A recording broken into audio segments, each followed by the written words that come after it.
with us. It was the idea of Sonia ji that our kind of company जो MSME में बहुत ही अलग अलग चीज़ बनाती रहती है, जो इंडस्ट्रीज़ में काफ़ी मशहूर रहती है, लेकिन कॉमन आम जनता में भी इनको पता होना चाहिए कि ये कंपनी क्या करती है और देश में क्या क्या विविध किस्म के टेक्नोलॉजीज़ अवेलेबल रहते हैं, भले वो एयर फिल्ट्रेशन हो या पर्सनल प्रोटेक्टिव इक्विपमेंट्स या सेफ्टी प्रोडक्ट्स या नेकअप पे सेफ्टी प्रोडक्ट्स के बारे में हो या मेडिकल प्रोडक्ट्स, और कैसे हम लोग देश में इंपोर्ट सब्स्टिट्यूट या देश के वासियों के लिए अच्छे प्रोडक्ट्स उपलब्ध करने के पीछे हमारे जैसे कई कंपनीज लगे हुए हैं। तो इस बारे में हमने आज बात की। धन्यवाद। सर, आपका 40 साल का सर, आपका कंपनी का विजन क्या है? हमारा विजन ये है कि अगले 5 साल में एक तो पहले तो इस चीज़ कंपनी का टर्नओवर बढ़ना चाहिए, क्योंकि कोई भी कंपनी टर्नओवर या प्रॉफिट के बिना जीती नहीं है। लेकिन ये टर्नओवर हासिल करने के लिए हम लोग चाहते हैं कि ऐसे कुछ प्रोडक्ट्स बने जिससे कि इंपोर्ट बंद हो जाए, यहाँ से एक्सपोर्ट चालू हो जाए और देश में और भी एम्प्लॉयमेंट क्रिएट हो जाए। तो यही हमारा विजन है।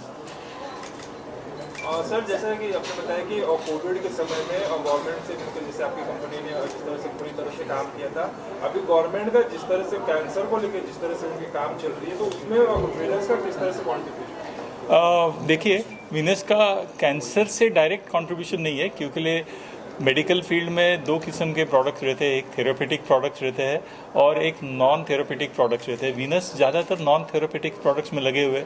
आपको जान के ताजुब हो जाएगा कि मेडिकल में 3 किस्म के प्रोडक्ट होते हैं, जैसे कि बहुत ही साधारण किस्म के प्रोडक्ट रहते हैं, जैसे ड्रेप्स, एपरल्स या गाउन्स या बेडशीट्स, और फिर थोड़े कॉम्प्लेक्स किस्म के प्रोडक्ट्स होते हैं कि जैसे कि मेडिकल ड्रेसिंग्स बर्न के लिए हो या मेडिकल ड्रेसिंग्स कॉम्प्लेक्स और हॉस्पिटल ऑपरेशंस के लिए हो, और तीसरे किस्म के प्रोडक्ट्स होते हैं जैसे कि इम्प्लांट्स या हम लोग किडनी फिल्टर्स बोलते हैं। तो ये भी सब टेक्सटाइल के प्रोडक्ट्स होते हैं, इम्प्लांट्स भी। तो ये जो दूसरे और तीसरे किस्म के प्रोडक्ट्स जो है, ये हमारे देश में मौजूद नहीं है या बन नहीं रहे, और इसकी कीमत इतनी हाई है कि हमारे आम देशवासी इसको अफोर्ड ही नहीं कर पाएंगे। तो इसके लिए गवर्नमेंट इस लक्ष्य में हमारे साथ लगी हुई है और कई इंडस्ट्रीज के साथ में, कि हम उसको देश में ही बनाएं और अच्छे प्राइस पे लोगों को उपलब्ध कर पाए। सर, आपने कहा कि आपका जो कंपनी है वो कोलैबोरेट कर रहा है भारत सरकार के साथ में।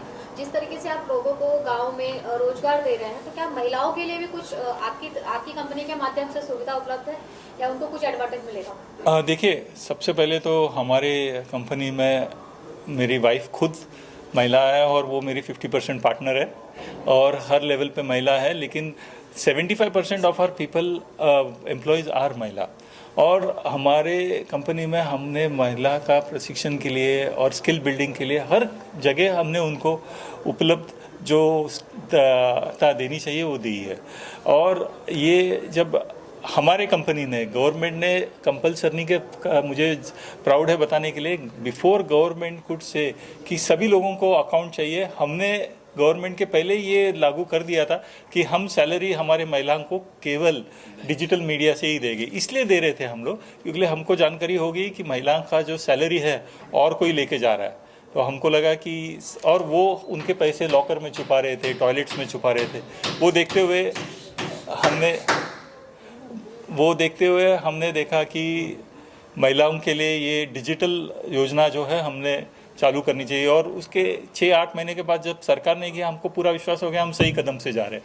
तब तक तो लोग डरा रहे थे हमको कि आप इंसिस्ट नहीं कर सकते हैं, सैलरी केवल कैश में ही देना चाहिए, आप डिजिटली पे नहीं कर सकते, आपके ऊपर ये मुकदमे हो गए, आपके ऊपर वो मुकदमे हो गए। लेकिन उसके बाद सरकार ने रूल्स चेंज कर दिए। सर, 10 बिलियन का आप लोग का सपना है नेटवर्क का, किस तरीके से कंपनी आगे बढ़ रही है उसको अचीव करने? देखिए, 1.5 साल पहले तो मुझे खुद को शंका हो गई थी कि ये कैसे हासिल करेंगे, लेकिन गए साल हमारी कंपनी 30% से ग्रो हो गई है। और ये 30% ग्रोथ हमारे टैक्सेस पेमेंट में या हमारे ग्रोथ में कोविड तक चलता रहा था। इसलिए हम लोग ने बहुत ही साधारण टर्नओवर से हम लोग वहाँ तक पहुँच गए थे। फिर से जब रोक आ गई कोविड के बाद तो हमको थोड़ा कठिनाई महसूस हो गई, लेकिन गए साल और अब के ये सितंबर तक का हाफ ईयरली क्लोजिंग में भी हमारा जो स्पीड है ग्रोथ का वही रह चुका है। इसलिए मुझे पूरा विश्वास है हम लोग रीच हो पाए जाएंगे अगले 4 साल में। सर आपकी विनस कंपनी जो है वो कितना पर्यावरण के अनुकूल लेकर आपके प्रोडक्ट को लॉन्च कर रहे हैं? देखिए, हम जितने भी अभी फिलहाल प्रोडक्ट बना रहे हैं हम लोग पर्यावरण के लिए ही सोच के बना रहे हैं। इतना तक हम लोग सोच रहे हैं कि हमारे प्रोडक्ट्स जब कस्टमर्स लेंगे तो हम उसको लेके फिर से हम उसको कैसे यूज़ कर पाएंगे। अब 26 सितंबर को हमारी कंपनी एक प्रोग्राम में जा रही है पानीपत में। वहाँ पे जो अलग अलग टेक्सटाइल प्रोडक्ट्स लेके उस टेक्सटाइल प्रोडक्ट्स को फिर से कैसे रीयूज़ करने का और वो रीयूज़ करने के लिए कैसे ब्रिक्स उससे बना सकते हैं या कैसे उससे अलग अलग प्रोडक्ट्स बना सकते हैं, इसका इनॉग्रेशन ये सोनीपत में हो रहा है।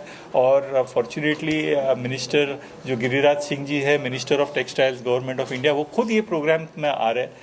तो इसके लिए मुझे गर्व है कि हम लोग कर पाएंगे ये काम कि कोविड के टाइम जो हमने सीखा कि पीपी से बहुत सारा लोगों का जान बच गया लेकिन बहुत सारा वेस्ट भी बन रहा था, लेकिन भविष्य में ऐसा नहीं होगा। Thank you so much. Thank you. Please join us for the session.